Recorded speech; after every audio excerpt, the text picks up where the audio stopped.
Chapter 1 of The Game of Life and How to Play It. The Game of Life and How to Play It by Florence Scovel Shinn. Chapter 1 The Game. Most people consider life a battle, but it is not a battle, it is a game. It is a game, however, which cannot be played successfully without the knowledge of spiritual law. And the Old and the New Testaments give the rules of the game with wonderful clearness. Jesus Christ taught that it was a great game of giving and receiving. Whatsoever a man soweth, that shall he also reap. This means that whatever man sends out in word or deed will return to him. What he gives, he will receive. If he gives hate, he will receive hate. If he gives love, he will receive love. If he gives criticism, he will receive criticism. If he lies, he will be lied to. If he cheats, he will be cheated. We are taught also that the imaging faculty plays a leading part in the game of life. Keep thy heart, or imagination, with all diligence, for out of it are the issues of life. Proverbs 4:23. This means that what man images sooner or later externalizes in his affairs. I know of a man who feared a certain disease. It was a very rare disease and difficult to get, but he pictured it continually and read about it until it manifested in his body and he died, the victim of distorted imagination. So we see, to play successfully the game of life, we must train the imaging faculty. A person with an imaging faculty trained to image only good brings into his life every righteous desire of his heart. Health, wealth, love, friends, perfect self-expression, his highest ideals. The imagination has been called the scissors of the mind, and it is ever cutting day by day the pictures man sees there, and sooner or later he meets his own creations in his outer world. To train the imagination successfully, man must understand the workings of his mind. The Greeks said, "Know thyself." There are three departments of the mind: the subconscious, conscious, and superconscious. The subconscious is simply power without direction. It is like steam or electricity, and it does what it is directed to. It has no power of induction. Whatever man feels deeply or images clearly is impressed upon the subconscious mind and carried out in minutest detail. For example, a woman I know, when a child, always made believe she was a widow. She dressed up in black clothes and wore a long black veil, and people thought she was very clever and amusing. She grew up and married a man with whom she was deeply in love. In a short time he died, and she wore black and a sweeping veil for many years.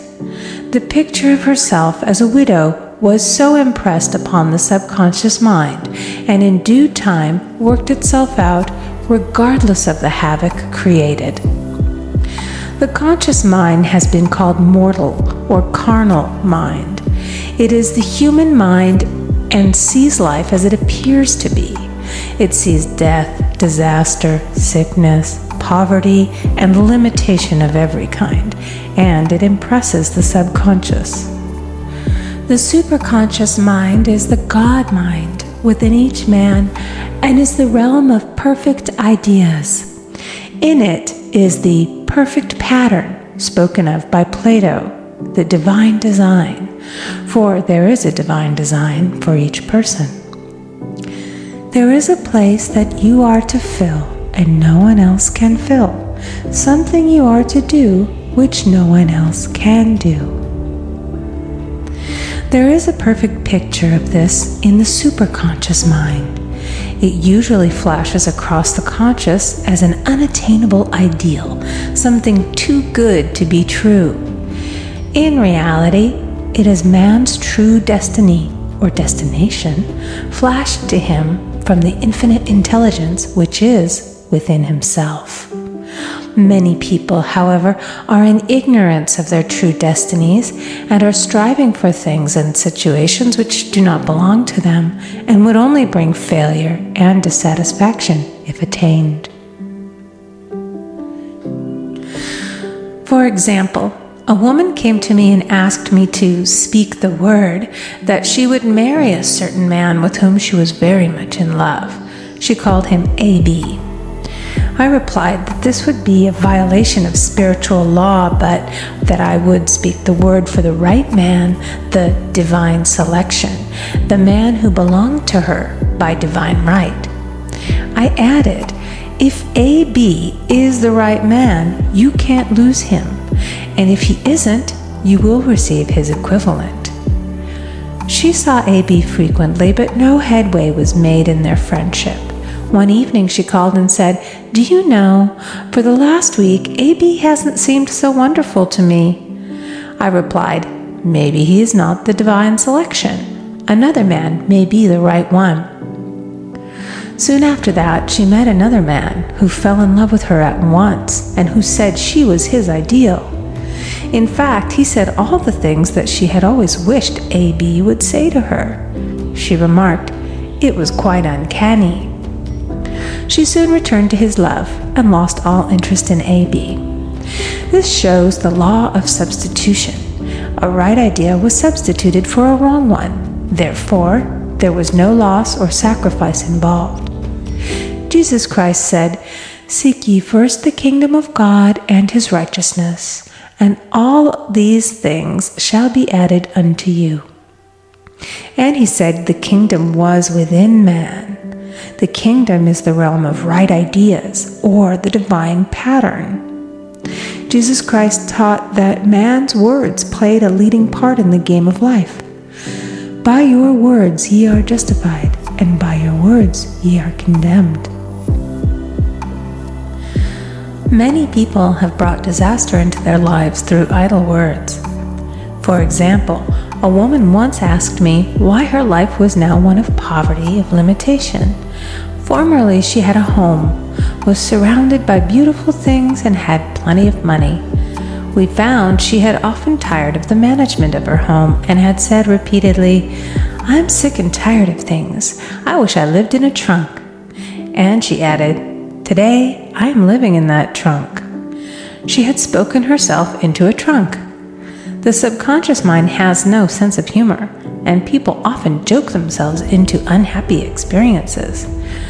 For example, a woman who had a great deal of money joked continually about getting ready for the poorhouse. In a few years, she was almost destitute, having impressed the subconscious mind with a picture of lack and limitation. Fortunately, the law works both ways, and a situation of lack may be changed to one of plenty. For example, a woman came to me one hot summer's day for a treatment for prosperity. She was worn out, dejected, and discouraged. She said she possessed just $8 in the world. I said, "Good, we'll bless the $8 and multiply them as Jesus Christ multiplied the loaves and the fishes." For he taught that every man had the power to bless and to multiply, to heal and to prosper. She said, "What shall I do next?" I replied, "Follow intuition. Have you a hunch to do anything or to go anywhere?" Intuition means intuition, or to be taught from within. It is man's unerring guide, and I will deal more fully with its laws in a following chapter. The woman replied, "I don't know. I seem to have a hunch to go home. I've just enough money for car fare." Her home was in a distant city and was one of lack and limitation, and the reasoning mind, or intellect, would have said, "Stay in New York and get work and make some money." I replied, "Then go home. Never violate a hunch." I spoke the following words for her. "Infinite Spirit, open the way for great abundance for She is an irresistible magnet for all that belongs to her by divine right." I told her to repeat it continually also. She left for home immediately, and calling on a woman one day, she linked up with an old friend of her family. Through this friend, she received thousands of dollars in a most miraculous way. She has said to me often, "Tell people about the woman who came to you with $8 and a hunch." There is always plenty on man's pathway, but it can only be brought into manifestation through desire, faith, or the spoken word. Jesus Christ brought out clearly that man must make the first move. Ask, and it shall be given to you. Seek, and ye shall find. Knock, and it shall be opened unto you. Matthew 7:7. In the scriptures we read, "Concerning the works of my hands, command ye me." Infinite intelligence, God, is ever ready to carry out man's smallest or greatest demands. Every desire, uttered or unexpressed, is a demand. We are often startled by having a wish suddenly fulfilled. For example, one Easter, having seen many beautiful rose trees in the florist's windows, I wished I would receive one, and for an instant saw it mentally being carried in the door. Easter came, and with it a beautiful rose tree. I thanked my friend the following day and told her it was just what I had wanted. She replied, "I didn't send you a rose tree. I sent you lilies." The man had mixed the order and sent me a rose tree simply because I had started the law in action and I had to have a rose tree. Nothing stands between man and his highest ideals and every desire of his heart but doubt and fear.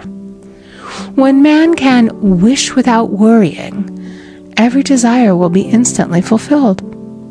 I will explain more fully in a following chapter the scientific reason for this and how fear must be erased from the consciousness. It is man's only enemy. Fear of lack, fear of failure, fear of sickness, fear of loss, and a feeling of insecurity on some plane. Jesus Christ said, "Why are ye fearful, O ye of little faith?" Matthew 8:26. So we can see we must substitute faith for fear is only inverted faith. It is faith in evil instead of good. The object of the game of life is to see clearly one's good and to obliterate all mental pictures of evil. This must be done by impressing the subconscious mind with a realization of good. A very brilliant man who has attained great success told me he had suddenly erased all fear from his consciousness by reading a sign which hung in a room. He saw printed in large letters this statement: "Why worry? It will probably never happen." These words were stamped indelibly upon his subconscious mind, and he now has a firm conviction that only good could come into his life, and therefore only good can manifest. In the following chapter, I will deal with the different methods of impressing the subconscious mind. It is man's faithful servant, but one must be careful to give it the right orders. Man has ever a silent listener at his side, his subconscious mind. Every thought, every word is impressed upon it and carried out in amazing detail. It is like a singer making a record on the sensitive disc of the phonographic plate. Every note and tone of the singer's voice is registered. If he coughs or hesitates, it is registered also. So let us break all the old bad records in the subconscious mind, the records of our lives which we do not wish to keep, and make new and beautiful ones. Speak these words aloud with power and conviction. I now smash and demolish by my spoken word every untrue record in my subconscious mind. They shall return to the dust heap of their native nothingness, for they came from my own vain imaginings. I now make my perfect records through the Christ within, the records of health, wealth, love, and perfect self-expression. This is the square of life, the game completed. In the following chapters, I will show how man can change his conditions by changing his words. Any man who does not know the power of the word is behind the times. Death and life are in the power of the tongue. Proverbs 18:21. End of chapter 1. Recording by Amy Conger.